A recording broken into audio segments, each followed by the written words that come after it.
Jesús, grandioso Rey, Rey de reyes de este mundo majestuoso y con poder.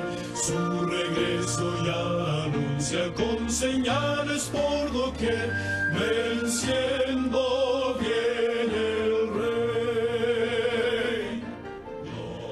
En un mundo tan agitado, donde pareciera ser que el tiempo no alcanza, los días se pasan rápido, Dios nos permite y nos da la oportunidad nuevamente de volvernos a encontrar con todos ustedes, y para nosotros, el remanente adventista, es un privilegio inmenso poder nuevamente entrar a su oficina, a su hogar, a su taller, a su vehículo, el lugar donde usted está trabajando, o donde usted se encuentra. Es para nosotros un inmenso privilegio poder nuevamente compartir con ustedes, podernos encontrar y tratar de buscar soluciones de origen divinas para el diario vivir del ser humano en la vida material, en la vida espiritual.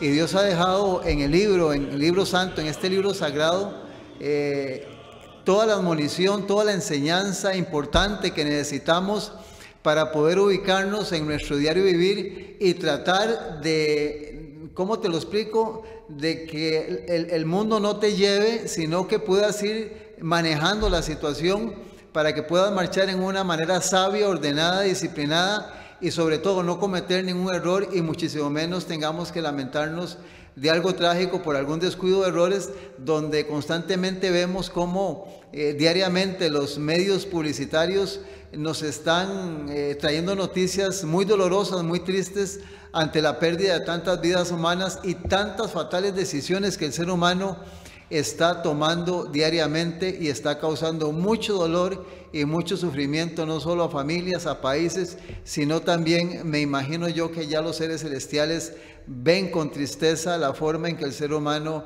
se está dejando llevar por muchas situaciones, maneras y formas de vivir que van en contra de lo que Dios ha establecido. Por eso aquí tratamos, con la ayuda del Señor y con este libro sagrado, la palabra, la Biblia, de poder ayudarnos mutuamente y ayudarte para que puedas mantener un orden en tu vida, y sobre todo puedas cada día cumplir con tus deberes, con la bendición divina, y puedas marchar con una vida dentro de lo que es posible muy ordenada. Los seres humanos pertenecemos a una gran familia, la familia de Dios. El propósito del Creador era que los seres humanos se respetaran y se amaran mutuamente, y que siempre manifestaran un interés puro y abnegado por el bienestar mutuo. Pero Satanás se ha propuesto interesar a los hombres en primer término por sí mismo, y eso lo vemos como los seres humanos están luchando, la gran mayoría, para ellos mismos, sin olvidarse de todos los demás que están a su alrededor. Y estos, al ceder a su control, han desarrollado un egoísmo, y escucha qué importante esto, qué delicado. Han desarrollado un egoísmo que ha llenado al mundo de miseria y de lucha, y ha indispuesto a los hombres entre sí. Y claro, en el diario caminar que nosotros tenemos, muchas veces hay gente que de que la miras ya, tú ves la forma en que te mira la persona, y hay gente que no se le puede decir nada porque inmediatamente te puede sacar un arma, te puede decir improperios, inclusive puede ir hasta bajarse de un vehículo, salir de un negocio, y te puede ir a buscar problemas. El egoísmo es la esencia de la depravación, y debido a que los seres humanos han cedido a su poder, hoy se ve en el mundo lo opuesto a la obediencia a Dios. Sí, porque los dos grandes mandamientos es amar a Dios y amar al prójimo sobre todas las cosas. Las naciones, las familias y los individuos están deseosos de convertirse ellos mismos en la figura central de todo lo que se hace y se ve. El hombre desea gobernar sobre su prójimo. Al separarse en su egotismo de Dios y de sus semejantes, sigue sus inclinaciones desenfrenadas, ¿sí? No se detienen. Y por eso dije al principio que por eso mucha gente, en ese desenfreno por adquirir materialismo, dinero, fama y poder, mucha gente muere y muchos sufren problemas aún judiciales, y se pierden seres queridos y hay ruina en el mundo. actúa como si el bien de los demás dependiera de la sujeción de estos a su supremacía. O sea, someter al ser humano a lo que yo quiero, a lo que yo digo, a lo que yo pienso, porque yo soy el que más tengo y el que más mando, y yo tengo el poder en mi mano. El egoísmo se ha introducido también en las iglesias y ha llenado a la iglesia de una ambición no santificada. El egoísmo destruye la semejanza con Cristo y llena al hombre de amor propio. Conduce a un alejamiento de toda justicia. Jesucristo dijo en San Mateo 5:48, sed pues vosotros perfectos como vuestro Padre que está en los cielos es perfecto. O sea, queremos o necesitamos buscar una perfección en todas las áreas, pero dentro de los lineamientos divinos, no una perfección para alcanzar mis ideales materialistas. El egoísmo no percibe la perfección que Dios requiere. Cuando es un egoísmo centrado en lo que yo quiero, dice que se aleja, es muy distante a la perfección que Dios quiere. Cristo vino a este mundo para revelar el amor de Dios. Sus seguidores, aquellos que decimos ser cristianos, debemos de seguir la obra que Él comenzó. Esforcémonos y luchemos para ayudarnos y fortalecernos mutuamente. La búsqueda del bien de los demás es el camino en que el hombre puede hallar su verdadera felicidad. Escucha, la búsqueda del bien en ayudar a los demás es donde el hombre puede buscar su verdadera felicidad. Sí, porque lo material es momentáneo y aún muchas veces no llena a la persona, pero cuando ayudamos al ser humano hay leyes en nuestro ser que nos hacen sentir bien y nos hacen sentir con felicidad.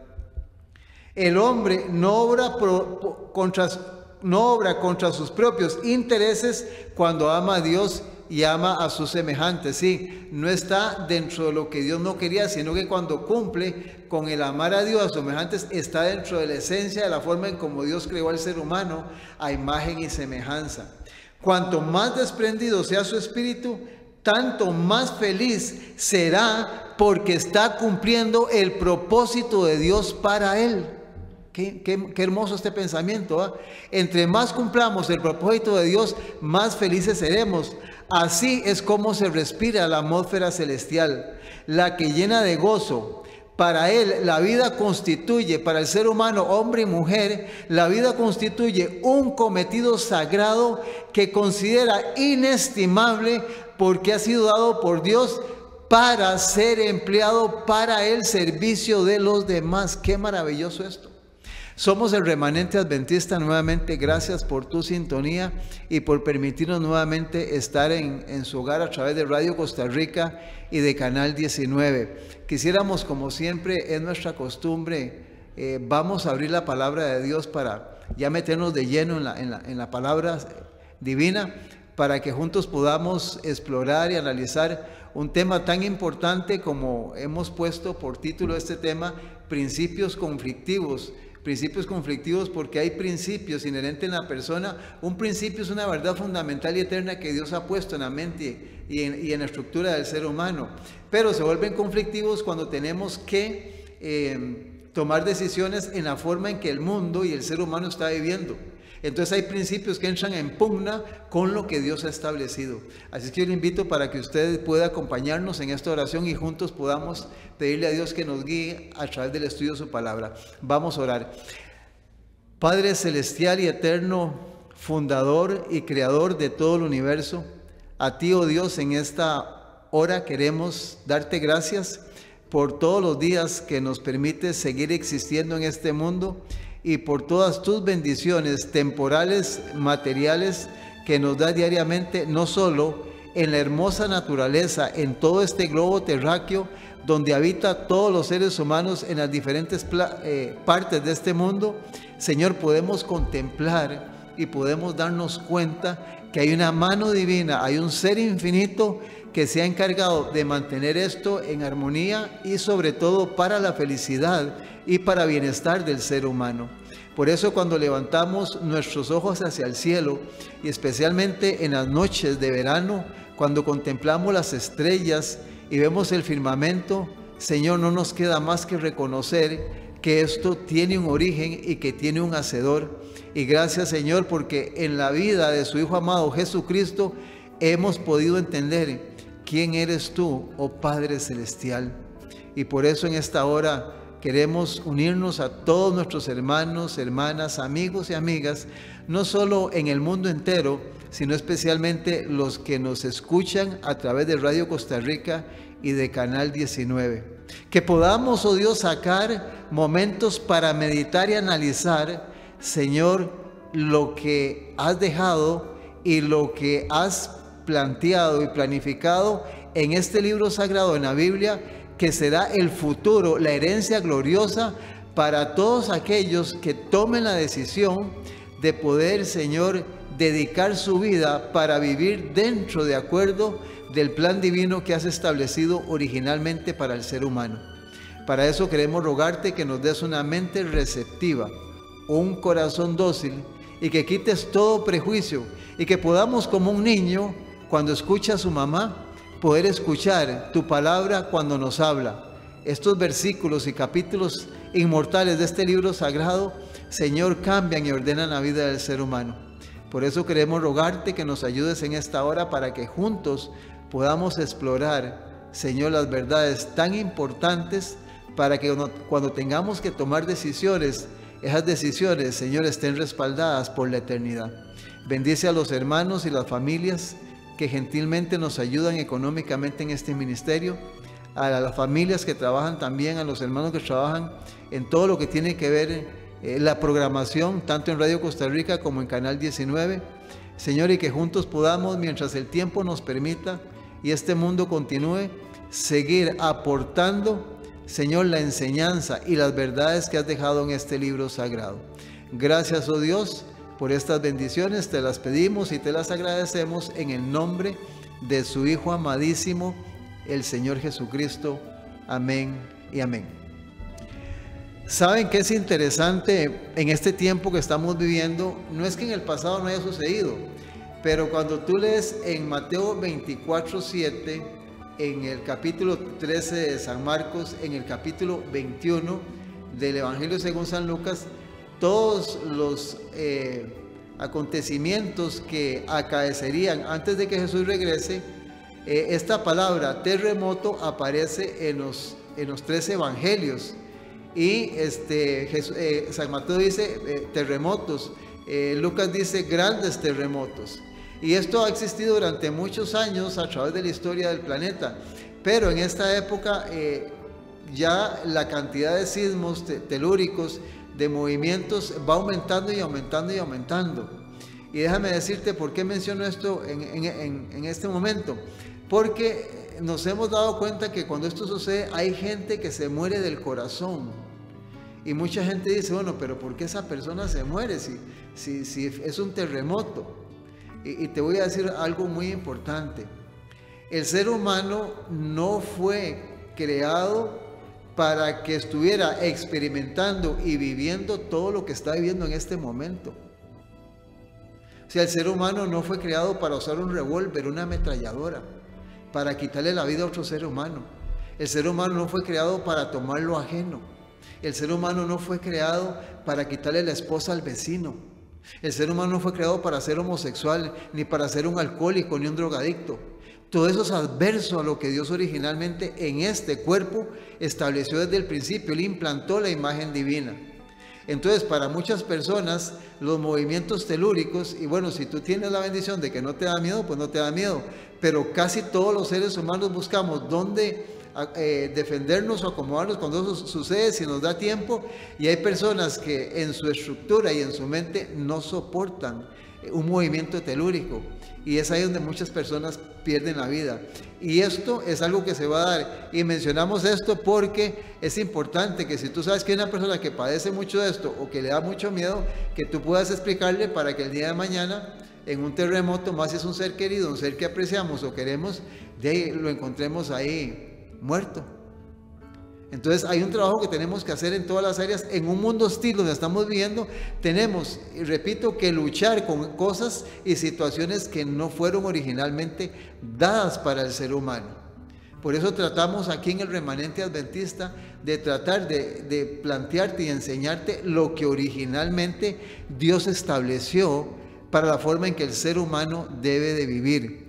Y déjame decirte que en este libro sagrado, por eso Jesús, en toda esta escritura, en este libro, la nota tónica o lo que marca un acontecimiento que es muy importante, de mucha relevancia, en la cual tanto los patriarcas como los profetas, los apóstoles, todo el periodo de la historia de este libro, la nota tónica en que insiste la escritura es en la segunda venida de Cristo. Para que el ser humano pueda entender y darse cuenta que esto no va a perdurar para siempre, esto no va a continuar. El pecado tiene un principio y va a tener un final. La Biblia dice, para los que han escuchado los temas de mis hermanos en el ministerio, que al final de la historia Satanás va a ser destruido. Ahí está bien claro en los profetas mayores, ahí en el libro de Isaías, en el libro de Ezequiel, menciona que él va a ser destruido. Y el último enemigo que va a ser destruido es la muerte que va a ser destruido. Esto tuvo un principio y va a tener un final.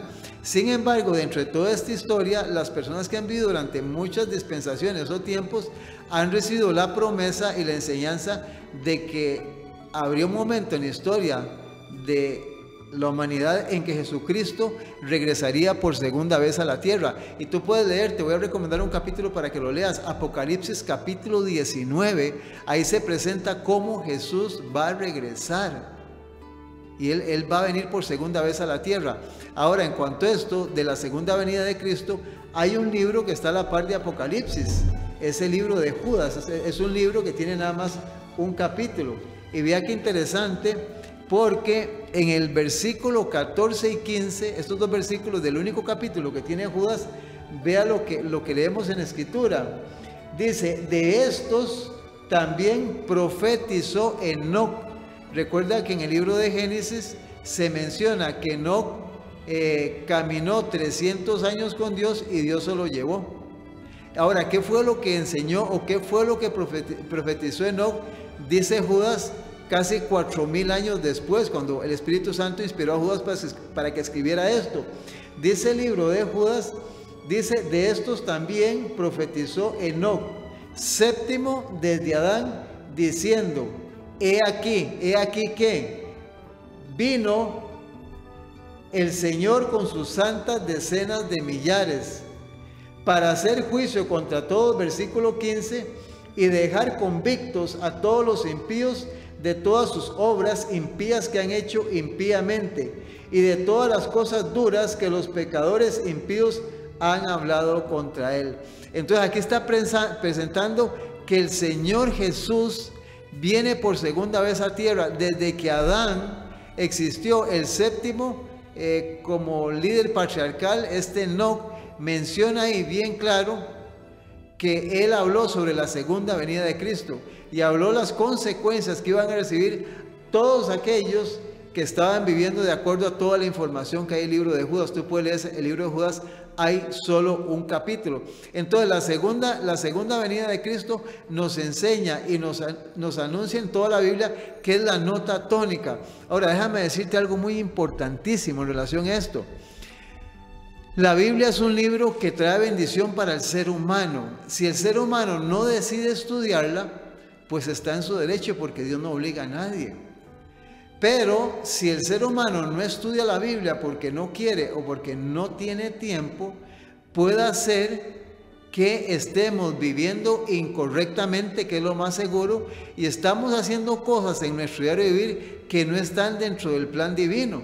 Y déjame decirte que la Escritura tiene listas de cosas o pecados específicos que los seres humanos estarán haciendo creyendo que no es malo, y esos pecados específicos o esa manera de vivir los va a inhabilitar para llegar al reino de los cielos. Al final se van a llevar la sorpresa porque no tomaron tiempo para estudiar o leer la Escritura.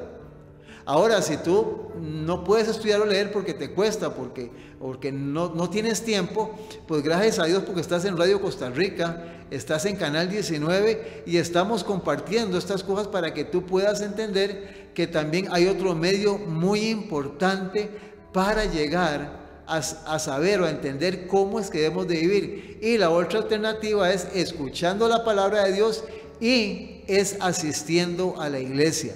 La iglesia juega un papel muy importante porque ahí lo que llegamos es a escuchar y aprender la palabra de Dios. Y aquí entre paréntesis te digo, bueno, tienes que buscar una iglesia donde te prediquen la verdad, porque ahora hay muchas iglesias que es más la música, la danza y el canto, y lo que menos se predica es de la palabra. Y la Biblia es toda palabra de Dios. Y ahí puedes ir sacando conclusión. ¿Qué conclusión puedes sacar? Bueno, estás en una iglesia donde solo te hablan de X tema y de ahí no se mueven, están solo ahí, hazte la pregunta, ¿y qué de todo lo demás que tiene la Escritura? Entonces necesitamos incorporar, movernos, agilizarnos para estar en sintonía y en orden con todo lo que Dios está haciendo, todo lo que Dios ha dejado establecido. En el libro de Malaquías, el capítulo número 4, recuerda algo muy importante. Nosotros hemos insistido que el Señor Jesús muchas veces en los evangelios, Él dijo lo siguiente: escudriñad las Escrituras. Todas las Escrituras. Por eso nosotros usamos desde el Génesis hasta el Apocalipsis, porque todo es palabra de Dios. En el capítulo número 4, el versículo 1, en algunas Biblias, en mi Biblia hay un título que dice el advenimiento del día del Señor. Y el capítulo 4, el versículo 1 dice: porque he aquí viene el día ardiente como un horno. Conversaba un día de estos con un amigo mío, porque como estuvo lloviendo mucho, ¿verdad? Y han habido muchas inundaciones. Me dice, pero no es que Dios había dicho que el arco iris y que ya no más agua y que esto y que el otro. Le digo, no, sí, estamos de acuerdo. El arco iris fue la señal que Dios dejó como distintiva de que no volvería. Fue un pacto que hizo con el hombre, en ese tiempo no era el representante, de que no volvería a destruir, a negar el mundo con agua, pero sin embargo tiene que seguir lloviendo por tanto desorden y por tanta situación que hay en el planeta. Pero la Biblia dice en el libro de Pedro que para cuando Jesús venga, Dios tiene reservados este mundo, y lo que esté aquí adentro que no esté en armonía con él, lo va a destruir con fuego. Esto se va a encender y se va a quemar y todos los elementos serán desechos. Eso está en 2 de Pedro, puedes leerlo ahí. Ahí está en la epístola del apóstol Pedro. Entonces aquí, Malaquías, este profeta menor, menciona que viene el día ardiente como un horno, y todos los soberbios y todos los que hacen maldad serán estopa. Aquel día que vendrá los abrazará. Óigame, ¿y quién dice esto? No lo dice Malaquías, Malaquías fue el enviado, el mensajero. Dice: ha dicho Jehová de los ejércitos, y no les dejará ni raíz ni rama. Serán destruidos cuando Jesús regrese por segunda vez a la tierra. Ahora, hay una palabrita aquí en la cual sí queremos hacer un comentario muy importante. Esta palabra, todos los soberbios. ¿Quién es una persona soberbia? Porque muchas veces escuchamos de la palabra hipócrita, la persona humilde, la persona sumisa, y no, sacamos una conclusión de lo que hemos escuchado. Pero si tú vas al diccionario y buscas esta palabra, soberbia, es aquella persona que es altiva, que es arrogante, que es orgullosa, que es también, cuando no se le da lo que quiere o no se le dice lo que le gusta, se vuelve violento. Y muchas veces expresa esa soberbia, y mucho cuidado con esto, esperemos que tú no estés en esa lista. La expresa con cólera, con ira, y le da rabia. Rabia le da. Es una persona soberbia. Y recuerda que Dios establece que son cosas en las cuales dice que la gente que sea soberbia será destruida cuando Jesús venga. Si eres altivo, si eres arrogante, si eres soberbio, y más si usas la violencia, y hay veces te da cólera y manifiestas ira y rabia, eres una persona soberbia. Necesitamos tener a Cristo en nuestra vida a través del Espíritu Santo para que Dios pueda darnos un carácter apacible, un carácter humilde y un carácter donde podamos vivir dentro de acuerdo del plan divino. Y entonces aquí menciona la Escritura que los soberbios serán destruidos cuando Jesús venga por segunda vez a la tierra. Y especialmente yo quiero decirte, también una persona soberbia es aquella cuando sabe que tiene que reconocer que está equivocado, que le están diciendo la verdad, y entonces busca una excusa, un pretexto, o saca su ego, ese yo que está por dentro, y trata de evadir toda verdad que viene de la palabra de Dios. La persona se vuelve también soberbia espiritualmente. Y más cuando viene de una persona que no está al nivel que nosotros tenemos o que nosotros queremos, que es una persona tal vez de recursos bajos o que no tiene el estudio que nosotros tenemos. Entonces mucho cuidado, porque esta palabra soberbia será un calificativo en personas que estarán no aptas para entrar al reino de los cielos cuando Jesús regrese por segunda vez a la tierra. En el Evangelio según San Mateo, el Señor Jesús, en el capítulo número 23, que es donde siempre pues andamos rondeando todo lo que tiene que ver con la segunda venida de Cristo. En el capítulo número 23, el versículo número 23, menciona la Escritura lo siguiente. Dice: ay de vosotros, escribas y fariseos. Vienen signos de admiración, porque diezmáis la menta, el eneldo y el comino, y dejáis lo más importante de la ley.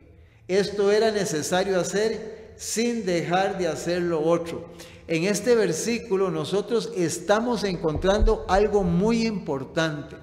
Algo muy importante. Él les reclama a sus dirigentes religiosos de aquel tiempo, que eran muy estrictos, eran muy ordenados en sacar lo que eran los diezmos, las ofrendas y todo lo que tenía que ver con las contribuciones y leyes establecidas por Dios para ellos en el tiempo de Cristo. Pero nota, interesante que en este versículo que estamos leyendo, dice la Escritura que Jesús dijo: esto era necesario hacer sin dejar de hacer lo otro. O sea, Jesús está ratificando ahí bien claro que Él está sosteniendo que eso es un principio de obligación y deberes en cuanto al dinero en relación al templo que tenía que hacerse. Sin embargo, también había que tener cuidado con ser personas misericordiosas y justas con el trato del ser humano en todo el diario de nuestro ir. Por eso es muy importante este versículo, porque entre lo que ya nos estamos metiendo a estudiar, hay muchísima gente que dice que el ser humano no tiene obligaciones económicas hacia Dios y hacia la iglesia, porque eso fue en el Antiguo Testamento. Cuando tú miras este versículo, es Jesucristo el que lo está diciendo. En estas palabras, Cristo vuelve a condenar el abuso de la obligación sagrada. Sí, era una obligación sagrada. Dice, no descarta la obligación misma. El sistema del diezmo era ordenado por Dios y había sido observado desde los tiempos más remotos. Oiga, el sistema del diezmo había sido ordenado por Dios y fue ordenado de los tiempos más remotos. Abraham, padre de los fieles, pagó el diezmo de todo lo que poseía. Los gobernantes judíos reconocían la obligación de pagar el diezmo y eso estaba bien, pero no dejaban a la gente libre para ejecutar sus propias convicciones del deber. Y aquí vamos a entrar, ahora vamos a mencionar que estos dirigentes de aquel tiempo querían controlar no solo la vida económica de la persona, sino aún la vida misma de sus obligaciones y deberes en otras áreas. Querían tener un poder sobre el ser humano, querían gobernar al ser humano en todas las áreas. De hecho, que te lo menciono así para que lo puedas entender, te lo pongo con un ejemplo muy sencillo. Esta gente, en temas anteriores hemos dicho que convencieron al pueblo para que no aceptaran a Jesucristo como Mesías y finalmente lo crucificaron. Vea el poder que tenía esta gente sobre los israelitas en el tiempo que ellos vivieron. Esta gente había trazado reglas arbitrarias para cada caso. Los requerimientos habían llegado a ser tan complicados que era imposible cumplirlos. Nadie sabía cuándo sus obligaciones estaban satisfechas. Como Dios lo dio, el sistema era justo y razonable, pero los sacerdotes y rabinos habían hecho de él una carga muy pesada. Y mucho cuidado, te estoy leyendo esto muy detalladamente basado en San Mateo 23, porque hay muchos sistemas religiosos que tratan de sacar dinero en diferentes formas y ojalá diariamente o constantemente a los seres humanos de diferentes formas. Y lo que la Biblia establece, que lo que Dios había señalado era el sistema de los diezmos y de las ofrendas. Y eso vamos a ir hablando en el desarrollo del tema. Todo lo que Dios ordena tiene importancia. Cristo reconoció que el pago del diezmo es un deber. Así es como cuando usted tiene que trabajar, no es si quiere o no quiere, es un deber, tiene que ir a trabajar. El pago del diezmo es un deber. Es un deber, dice. Pero demostró que no podía disculpar la negligencia de otros deberes. Yo no quiero que tú entiendas de que yo estoy preocupadísimo aquí desde radio y televisión, presentándote exclusivamente lo que es la obligación del diezmo, sino que esto es algo de lo que esta gente como nación lo estaban llevando al exceso. Y muchas de las cosas que tenían que hacer en su vida real no las estaban cumpliendo. Entonces quiero decirte que el diezmo era uno de los tantos requerimientos de la vida del ser humano en su vida física, espiritual y mentalmente, dentro del hogar, dentro del trabajo y de lo que es ciudadano como israelita en aquel tiempo. Solo que Jesús está hilando delgadito en cuanto a esta situación del diezmo, porque esta gente estaban alterando lo que Dios había establecido. Pero Cristo reconoce que el diezmo era un deber. Los fariseos eran muy exactos en diezmar las hierbas del jardín, como la menta, el anís y el comino. Esto les costaba poco y les daba reputación de meticulosos y de cultos y santos. Al mismo tiempo, sus restricciones inútiles oprimían a la gente y destruían el respeto por el sistema sagrado ideado por Dios mismo. Por eso Jesús, cuando llegó al templo al principio de su ministerio, al final de su ministerio, Él dijo: mi casa es la han hecho ustedes cueva de ladrones, y mi casa la han hecho como un mercado. Eso es lo que habían hecho ellos, una lonja, un negocio, en todas las áreas, con todo tipo de mercadería, especialmente de animales. Entonces habían establecido un sistema donde se enriquecían ellos y también los gobernantes se establecían en aquel tiempo. Eso lo vimos en programas pasados. Dice: ocupaban la mente de los hombres y mujeres con distinciones triviales y apartaban su verdad de las verdades esenciales. Los asuntos más graves de la ley, la justicia y la misericordia eran descuidados. Esto, dijo Cristo, era necesario hacer y no dejar de hacer lo otro.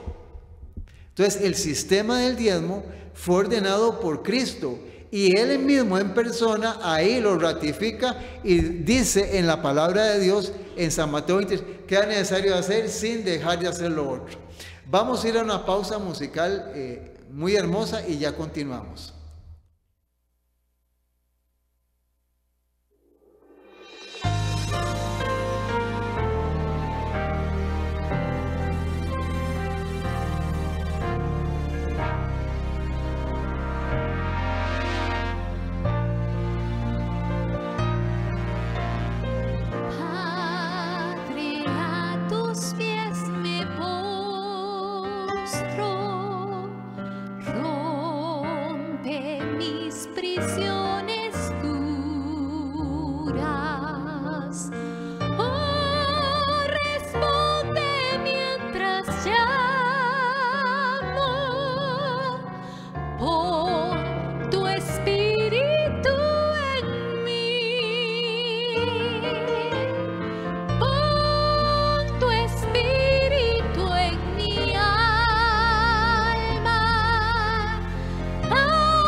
hermoso, qué maravilloso sería que todos los seres humanos nos propongamos pedirle a Dios que podamos tener el Espíritu de Cristo.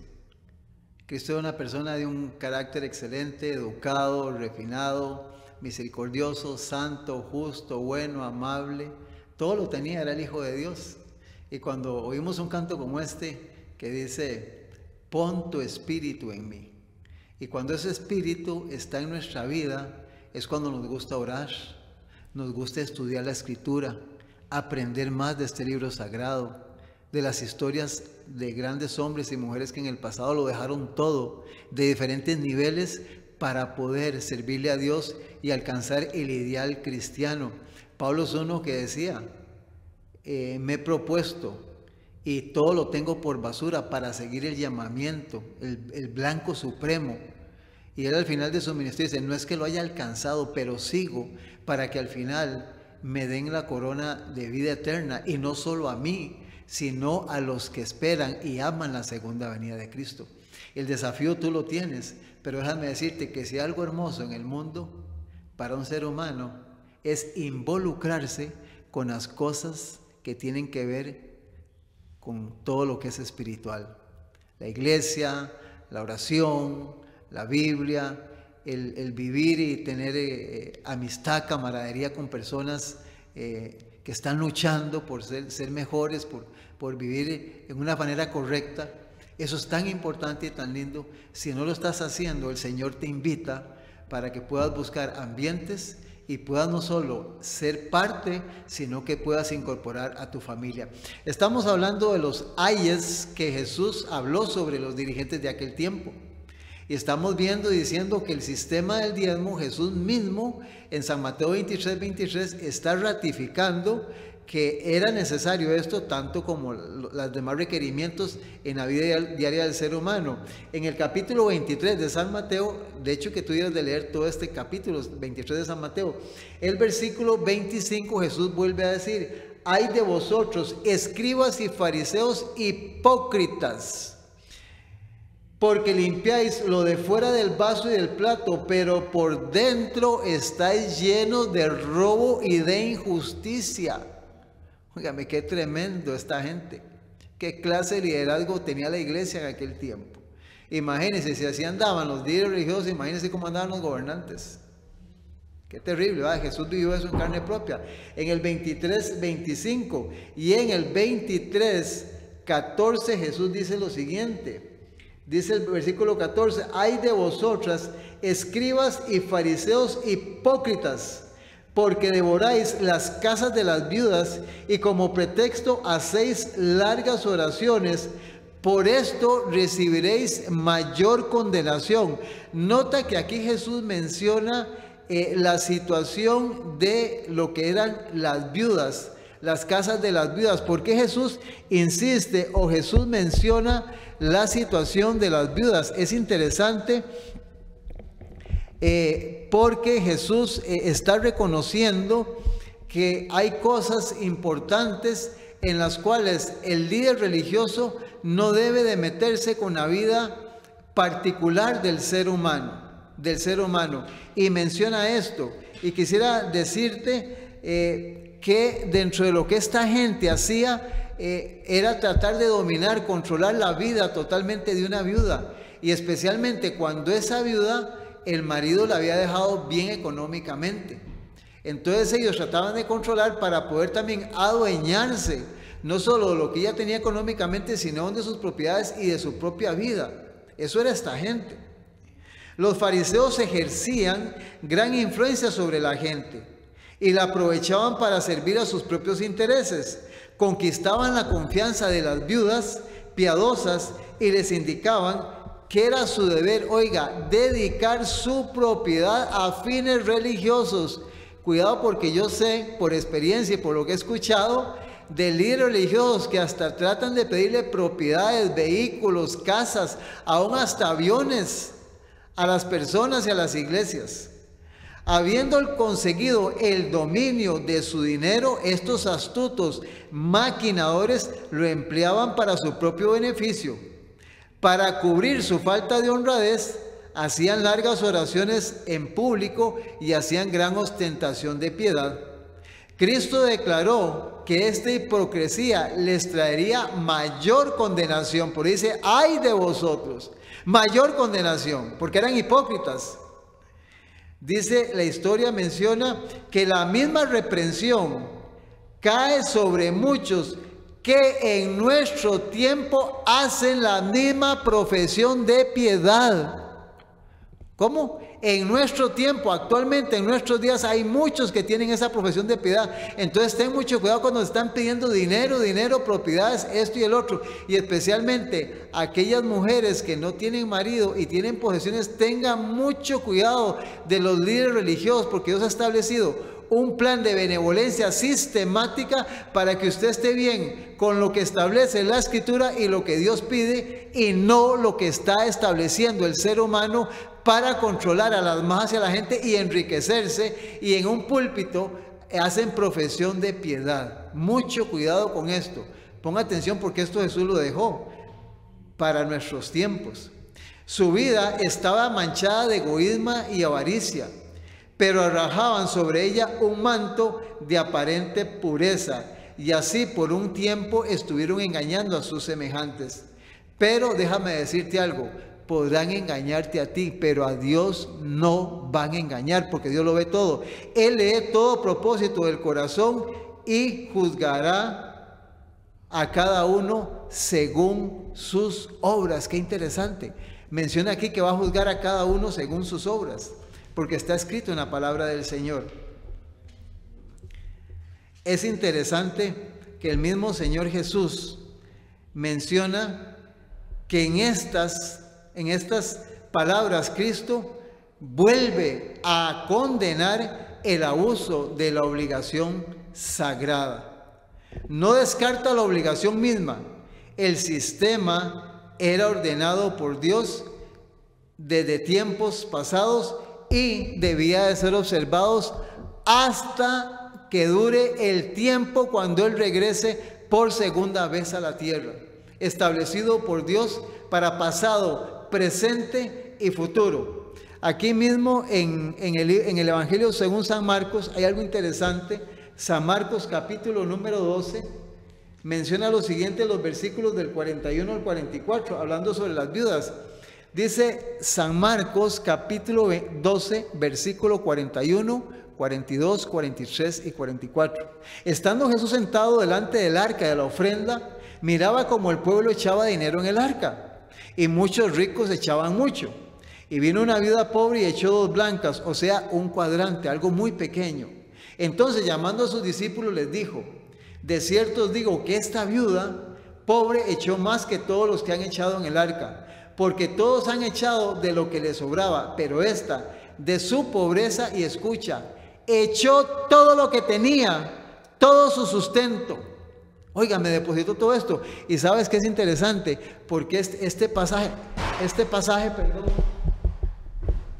está registrado en la Escritura, este pasaje, y menciona que el Señor Jesús permite que los evangelistas lo escriban ahí con un fin especial para que usted y yo sepamos que Él ha dejado esto establecido para que nosotros podamos entender que al echar esta mujer todo esto, Él dice que cuando Él ve que Él echa eso, la mujer se detiene, y dice que Jesús la vuelve a ver. Jesús se encuentra en ese momento, dice la historia, se encuentra exactamente ahí en el atrio del templo, y Él está mirando cuando ella echa eso. Ella sale en una forma disimulada porque era muy poquito, se sentía mal, y dice que Él la vuelve a ver. Entonces Él llama a los discípulos, y en el momento que Él llama a los discípulos, Jesús dijo lo siguiente: ella echó más que todos. Dice, los ricos habían dado de su abundancia, muchos de ellos para ser vistos y honrados por los hombres. Sus grandes donativos no los habían privado de ninguna comodidad, ni siquiera de algún lujo. No habían requerido sacrificio alguno, y no podía compararse con el valor de lo que la viuda había echado. Es el motivo lo que da carácter a nuestros actos, marcándolos con ignominia o con alto valor moral. Hemos dicho que la palabra ignominia es aquella afrenta pública que uno padece ya sea con causa o sin causa, cuando hacemos cosas que para el mundo no están bien, pero que Dios quiere, pero que la gente nos critica o nos ve mal. Ella se sentía mal porque a la par de tanta gente echando eso que era nada, ella se sintió llena de ignominia, se sintió mal. Pero dice que es interesante, dice, no son las cosas grandes lo que Dios ve y lo que toda lengua alaba, lo que Dios tiene como propósito. Los pequeños deberes cumplidos alegremente, los pequeños donativos dados sin ostentación, sin presumir, y que a los ojos humanos pueden parecer sin valor, se destacan más altamente a la vista de Dios.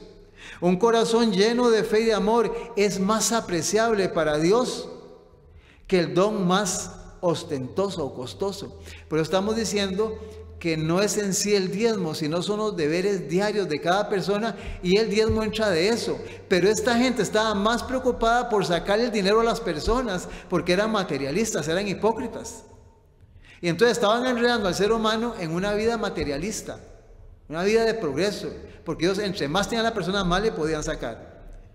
La pobre viuda dio lo que necesitaba para vivir al dar lo que poco dio. Se privó de alimento para entregar esas 2 blancas a la causa que amaba. Y vamos a hacer un comentario, pero quiero terminar de leer este pensamiento.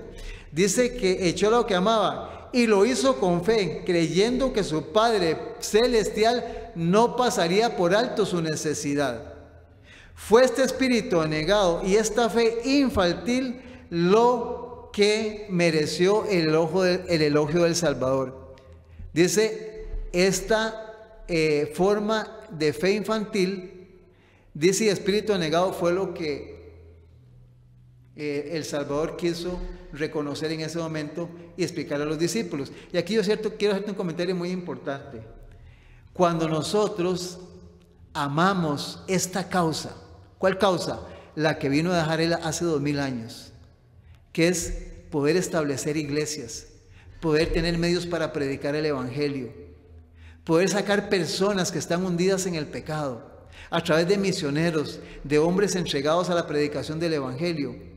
Es cuando llegamos a entender, cuando Dios nos da a entender esto en nuestra mente, es cuando llegamos a amar esta causa y nos impele la naturaleza humana a dar para que esta causa camine, para que esta causa funcione.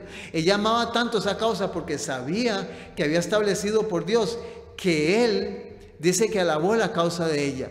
Y yo te hago la pregunta, ¿amas esta causa?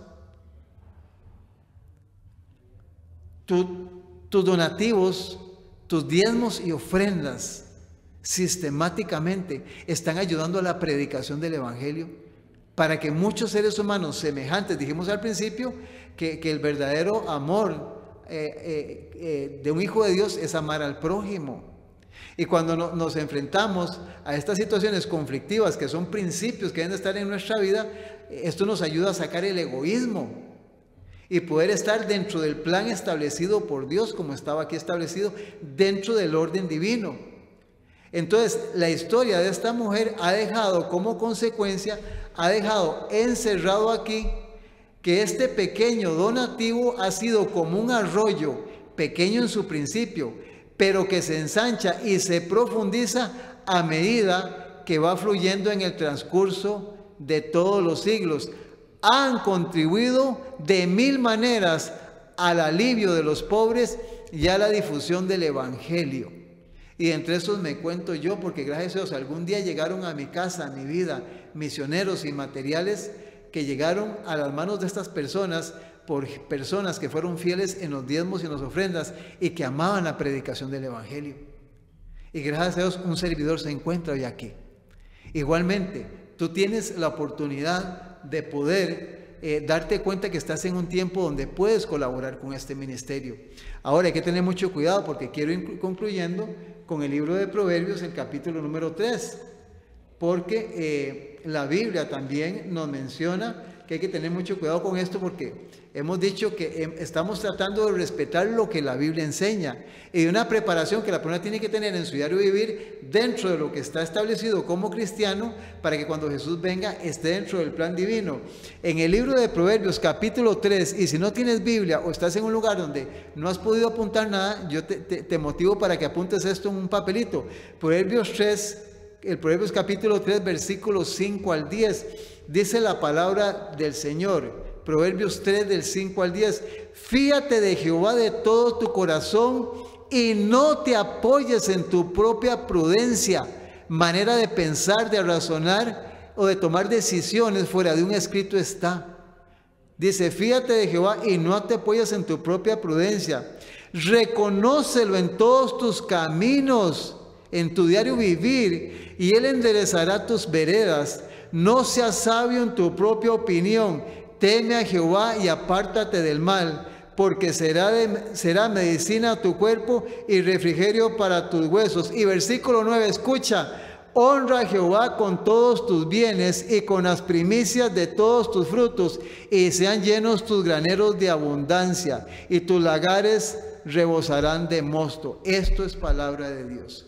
Gracias nuevamente por estar en sintonía y por poder escuchar las palabras y los planes divinos que Dios tiene para que nosotros podamos ser colaboradores en la predicación del Evangelio. Somos el remanente adventista. Dios te bendiga y cuídate mucho, y trata siempre de estar temprano antes de que el sol se oculta en tu hogar. Muchas bendiciones.